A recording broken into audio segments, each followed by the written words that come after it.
नमस्कार, मैं हूं अशोक श्रीवास्तव। मेरे YouTube चैनल पर आपका एक बार फिर से स्वागत है। वीर महाराणा प्रताप की धरती राजस्थान वो जगह है जहां महाराणा प्रताप ने एक बार नहीं कई बार मुगलों को शिकस्त दी। वो महाराणा प्रताप जिन्होंने बाबर के वंशजों को कई बार धूल चटाई। लेकिन ऐसा लगता है कि राजस्थान आज जिहादियों की कर्मस्थली बनता जा रहा है, जिहादियों की शरण स्थली बनता जा रहा है। और राजस्थान में देखें तो आज दरअसल जिहादियों का राज स्थापित हो गया है। ऐसा हम इसलिए कह रहे हैं क्योंकि एक महीने के अंदर राजस्थान में 2 बार दंगे हुए। जो ताजा दंगा है वो जोधपुर में हुआ। जी हां, जोधपुर जो मुख्यमंत्री अशोक गहलोत की उनकी स्थली है, मुख्यमंत्री अशोक गहलोत का इलाका है। उस जोधपुर में ईद के बाद एक बार फिर से दंगे भड़के। जिहादी पहले नमाज पढ़ने के लिए जाते हैं, नमाज पढ़कर जब वो मस्जिद से बाहर निकलते हैं तो पथराव करते हैं। घरों के ऊपर से, घरों की छतों से तेजाब की बोतलें फेंकी जाती हैं और उसके बाद तलवार लेकर के तलवार लहराते हुए जिहादी राजस्थान की सड़कों पर निकल पड़ते हैं। जरा ये तस्वीर देखिए। इस तस्वीर में क्या आपको दिखाई देता है? इस तस्वीर में आपको साफ तौर पर दिखाई देगा कि एक जिहादी पुलिस से उसकी लाठी छीन करके पुलिस पर ही उल्टा प्रहार कर रहा है। आखिर जिहादियों को इतनी हिम्मत, इतनी ताकत कैसे मिली? यह बड़ा सवाल है। लेकिन बड़ी बात यह है कि जोधपुर दंगे को लेकर बीजेपी और कांग्रेस में भी जवानी जंग छिड़ी हुई है। कांग्रेस कहती है कि दरअसल बीजेपी राजस्थान में सत्ता में आना चाहती है, इसलिए बीजेपी ने दंगे करवाए। लेकिन जरा इन तस्वीरों को देखिए। इन तस्वीरों में आपको साफ तौर पर दिखाई देगा कि जिहादियों ने किस तरह से पुलिस से उनकी लाठियां छीनी और उसके बाद पुलिस पर ही प्रहार कर दिया।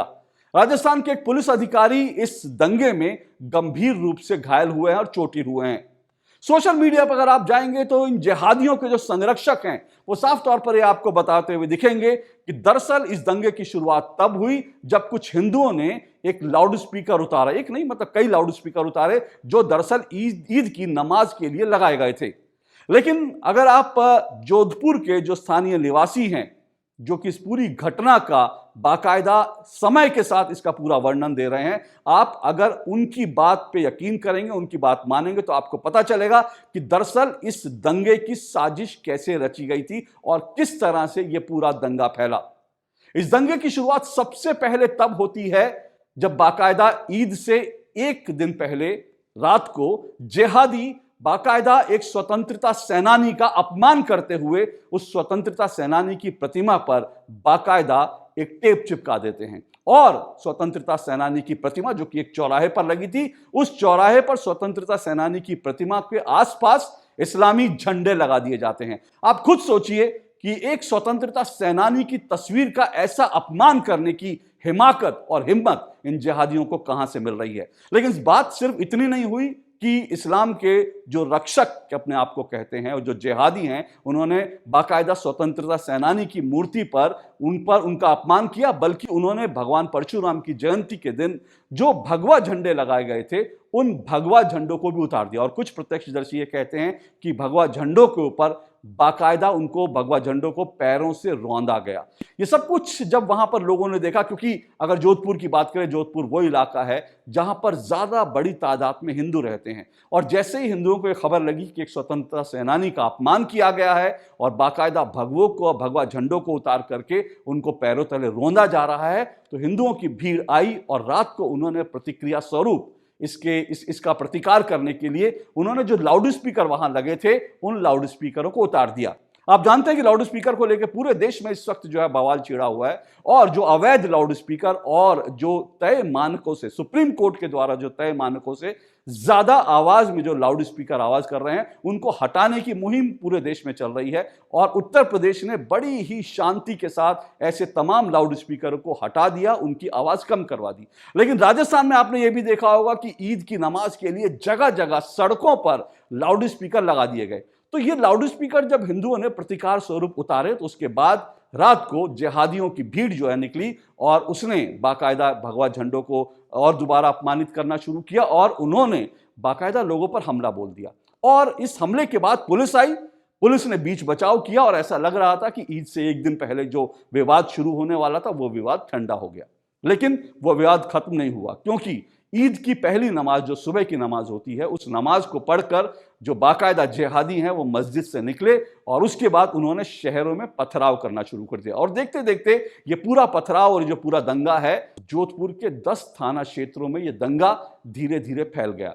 और इसके बाद हमने ये भी देखा कि जिस तरह से पुलिस को जो है बाकायदा पुलिस जब इन दंगों के बचाव के लिए आई, तो उसके बाद पुलिस पर भी लाठीचार्ज किए गए, पुलिस को घायल किया गया। बल्कि दंगाइयों ने एक हिंदू व्यक्ति जो कि अपने दादाजी की दवाई लेने निकला था, उसकी पीठ में छुरा घोंप दिया और वो अभी भी अस्पताल में अपना इलाज कर रहा है। बात सिर्फ यहीं पर नहीं खत्म होती, बाकायदा इन दंगाइयों ने 3 साल की, कल्पना कीजिए कि 3 साल की एक बच्ची के ऊपर भी लाठी से प्रहार किया। तो इतनी हिम्मत, इतनी हिमाकत जो है इन जिहादियों की राजस्थान में हो गई है। और जैसा कि मैंने कहा कि इस दंगे को लेकर भी उसी तरह की बात आ रही है जैसे करौली में हुआ था, क्योंकि इस दंगे के बारे में भी ये कहा जा रहा है कि दरअसल इसकी साजिश पहले ही रच ली गई थी। क्योंकि आखिर जिहादियों की छतों पर तेजाब की बोतलें कैसे पहुंची और किस तरह से पूरे शहर में जिहादियों के पास से पत्थर निकले, और वो भी एक तरह के पत्थर, यानी खास तौर से एक तरह के पत्थर जो लोगों को ज्यादा चोट पहुंचा सकते हैं, वो जोधपुर में इन दंगों के लिए लाए गए थे। लेकिन दुर्भाग्य देखिए कि राजस्थान के मुख्यमंत्री अशोक गहलोत ये बोलते हैं कि राजस्थान में तो कोई दंगा हुआ ही नहीं है।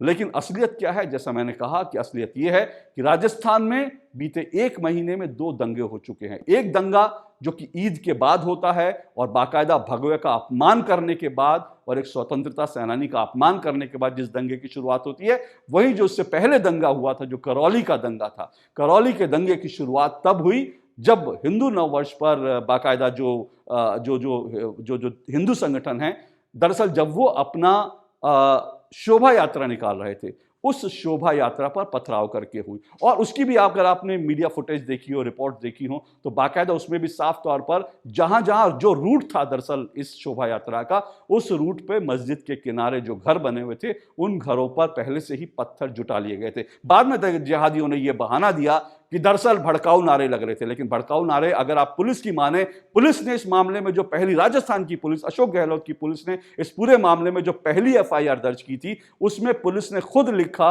कि ये पूरी शोभा यात्रा शांति से निकल रही थी और यहां पर भड़काऊ नारे कुछ नहीं लगे। जो शोभा यात्रा में नारे लग रहे थे वो भारत माता की जय के नारे लग रहे थे, जय श्री राम के नारे लग रहे थे, वंदे मातरम नारे लग रहे थे। तो सवाल ये है कि क्या वंदे मातरम, जय श्री राम और जो है इसके अलावा भारत माता की जय, क्या ये भड़काऊ नारे हैं? अब सवाल ये उठता है कि राजस्थान में ऐसा क्यों हो रहा है? क्योंकि बाकायदा राजस्थान में चुनाव आने, ये हम सब जानते हैं। लेकिन दरअसल करौली के दंगों के बाद जो इन दंगों का जो मास्टरमाइंड था, वो मास्टरमाइंड जो है वो अभी तक फरार है। दरअसल इस दंगे का पूरा मास्टरमाइंड जो है वो एक पार्षद है जो कि कांग्रेस को लगातार सपोर्ट करता रहा और वो मुस्लिम पार्षद है। वो मुस्लिम पार्षद 1 महीने होने के बाद भी अब तक पुलिस की गिरफ्त में नहीं आया है। तो राजस्थान पुलिस की नाकामी साफ तौर पर दिखाती है कि राजस्थान में जो पुलिस की नाकामी है वो एक बड़ा जिहाद का कारण है। और दूसरा बड़ा कारण ये है कि आपने देखा, सिर्फ राजस्थान नहीं, देश भर में एक दंगों की पृष्ठभूमि बनाई जा रही है। कभी रामनवमी पर, कभी हनुमान जयंती पर, कभी हिंदू नववर्ष पर इस तरह से दंगे हो रहे हैं और दंगों का ये बहाना बनाया जा रहा है कि दरअसल मस्जिद के सामने से कोई अगर शोभा यात्रा निकलेगी और उसमें नारे लगे तो उसका प्रतिकार किया जाएगा। सवाल यह है कि हिंदुस्तान है, भारत है, पाकिस्तान 1947 में बन गया। उस पाकिस्तान में आज भी हिंदुओं के ऊपर लगातार अत्याचार हो रहे हैं और उस पाकिस्तान में आज भी हम वहां पर बहुत से इलाके ऐसे हैं जहां पर हिंदू अपनी कोई एक्टिविटी नहीं कर सकते। लेकिन ये भारत है, ये हिंदुस्तान है। अगर यहां पर मस्जिदों के सामने से शोभा यात्राएं नहीं निकल सकती तो सवाल यह है कि क्या हम ये मान के बैठ गए हैं कि दरअसल भारत में भी एक बड़ा जो क्षेत्र है, खास करके जहां जहां मस्जिद हैं, जहां मुसलमानों का इलाका है, क्या हम ये मानकर बैठे हैं कि उस भारत के अंदर हमने पाकिस्तान बना दिए हैं, जहां पर कोई हिंदुओं की शोभा यात्रा नहीं निकल सकती, जहां जय श्री राम के नारे नहीं लग सकते, जहां भारत माता की जय नहीं लग सकती। तमाम सवाल हमारे सामने। लेकिन जैसा मैं बार बार कह रहा हूं कि दरअसल इस सब के पीछे एक बड़ी साजिश लगती है, क्योंकि इन दंगों के लिए पैसा भी जुटाया जाता है।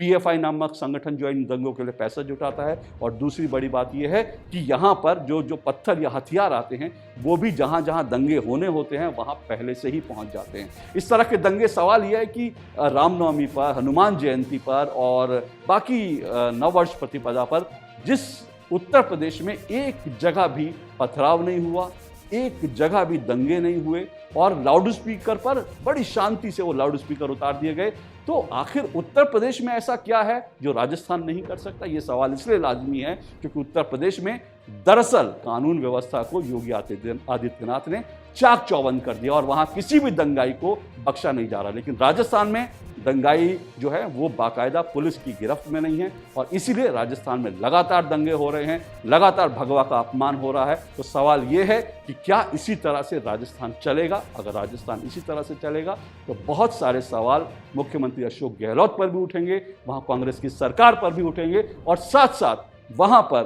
जो बाकायदा जो शांति प्रिय जिनको समुदाय कहा जाता है उस समुदाय की गतिविधियों पर भी सवाल उठेंगे। ये सवाल बड़े लाजमी हैं। इन सवालों का जवाब जानने के लिए अभी हमें कुछ देर और रुकना पड़ेगा। तमाम सवालों के जवाब कि आखिर बार बार क्यों इस तरह के दंगे भारत में हो रहे हैं, हिंदुओं के त्यौहार पर हो रहे हैं। कहीं ऐसा ना हो कि अगर ये दंगे फैलते गए, बढ़ते गए तो हिंदुओं को अपना त्यौहार, होली, दीपावली जैसे त्यौहार हैं उनको मनाने के लिए भी पुलिस से इजाज़त लेनी पड़े, खासकर राजस्थान में। और इस तरह की चीज़ ना हो, इसलिए बड़ा ज़रूरी है कि राजस्थान में जो कुछ हो रहा है उसके खिलाफ आवाज़ पूरे देश भर में उठनी चाहिए। यह आज सबसे बड़ी ज़रूरत है। आज के लिए इतना ही। अगर आपको मेरे वीडियोस पसंद आ रहे हैं या आप इस चैनल को देख रहे हैं और आपको ये चैनल पसंद आ रहा है तो इसको सब्सक्राइब ज़रूर करें। नमस्कार।